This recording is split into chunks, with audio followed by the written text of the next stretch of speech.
primer lugar, quisiéramos preguntarle qué lectura da usted a esta denuncia del gobernador de Chihuahua acerca de recibir represalias por denunciar actos de corrupción con fines electorales. ¿Cuál es su punto de vista? Bueno, creo que en efecto, la conferencia de prensa que dieron ayer, que dio Javier Corral, gobernador de Chihuahua, acompañado ahí de un grupo de gente muy diversa afiliación y simpatía política, es decir, muy plural,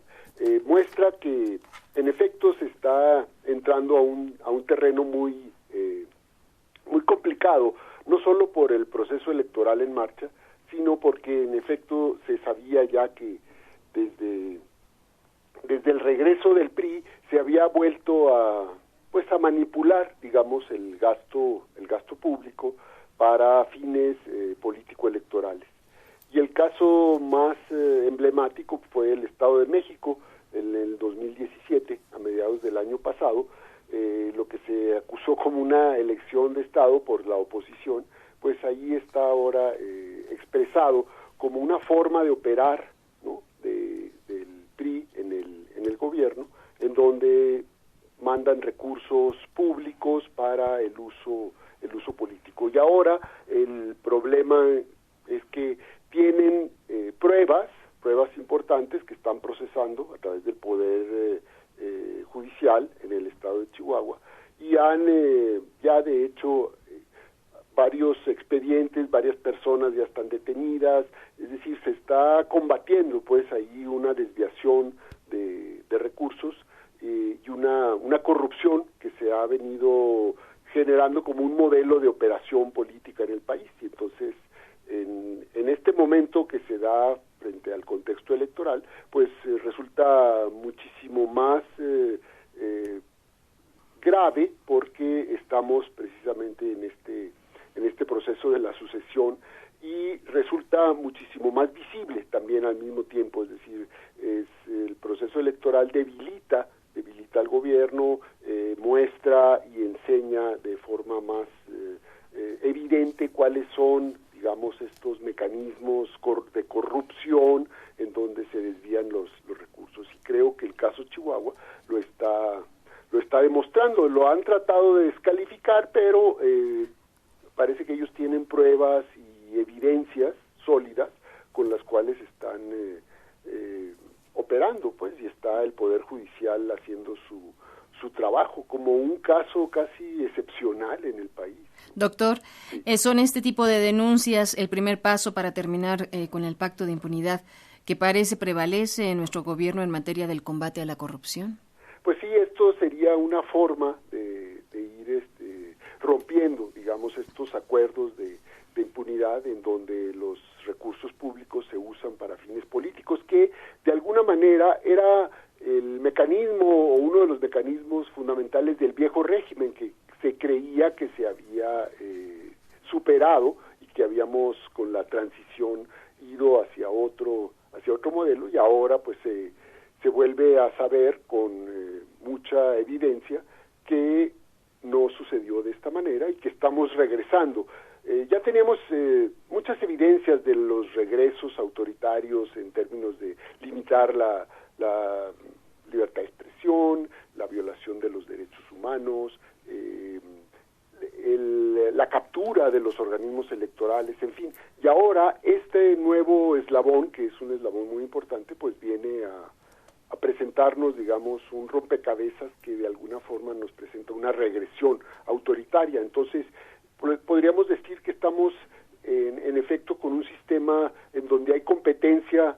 electoral, pero no hay una democratización, sino que hay un autoritarismo competitivo, le han llamado algunos autores a este tipo de proceso, ¿no? Claro, la realidad es que ese Duarte sigue prófugo, estos señores, este señor Beltrone ya se amparó por cualquier cosa, y así comienza el 2018, un año de lleno en el proceso electoral, pero con violencia, con inseguridad, espotización a todo lo que da. ¿Cómo vislumbra usted, doctor Alberto Asís Nasif, este ambiente electoral de 2018, que se considera, por otro lado, el más amplio en la historia mexicana, por la cantidad de gubernaturas, de puestos de representación que estarán en disputa? Sí, en efecto va a ser una elección muy grande. con el nuevo esquema en donde se han juntado elecciones federales y elecciones locales, va a ser una gran elección. Entonces, lo que estamos viendo en efecto es que poco a poco se está generando, digamos, con todos estos mecanismos de captura de los organismos electorales, con todos los mecanismos de desviación de recursos, con las sospechas de que se quiere hacer una elección de Estado, pues vamos como a un proceso muy complicado en donde no tenemos una garantía de arbitraje, ¿no? Que de alguna manera nos dé certeza de que va a haber elecciones limpias, de que el voto va a ser libre, de que se va a contar, etcétera. Entonces está el proceso electoral lleno de amenazas por todas partes, es decir, además de la violencia que se ha incrementado en el país en los últimos años de un modelo fallido, pues está esta captura de los organismos electorales que es muy peligrosa porque de alguna manera ya se ha mostrado, sobre todo en el tribunal electoral, pues que no tienen la objetividad y la capacidad para llevar a cabo un proceso electoral,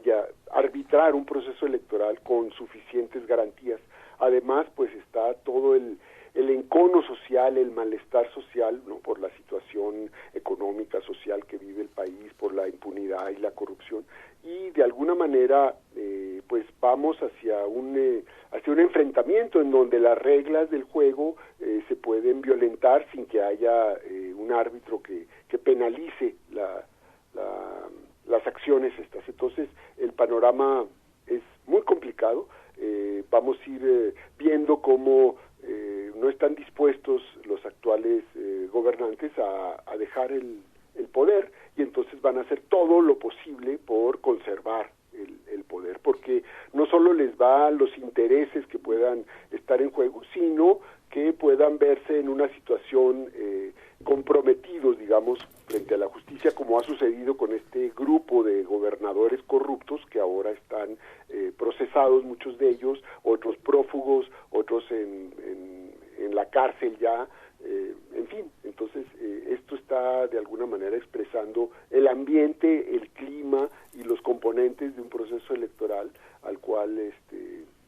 apenas estamos, digamos, en la fase inicial. Estamos iniciando el año, enero, vamos,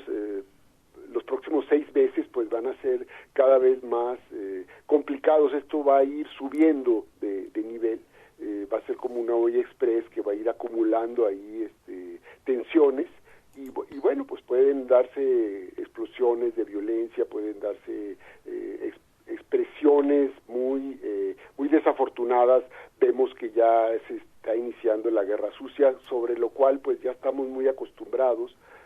Yo decía en un artículo ahora que hay como una especie de intoxicación política, ¿no? Que se va a ir generando en esta espotización, ¿no? Que es una suerte como de ruido, ya no sirve mucho, pero ahí está presente, ¿no? Uh-huh. Creen que todavía esos mensajes que se repiten por millones sirven para algo, pero creo que cada vez sirven para menos, ¿no? Lo que la gente quiere es pues que le expongan sus proyectos, que vean cuáles son los programas, cuáles son las soluciones a los graves problemas del país, y eso es lo que menos se ve, digamos, para eso son las campañas y es lo que menos se observa.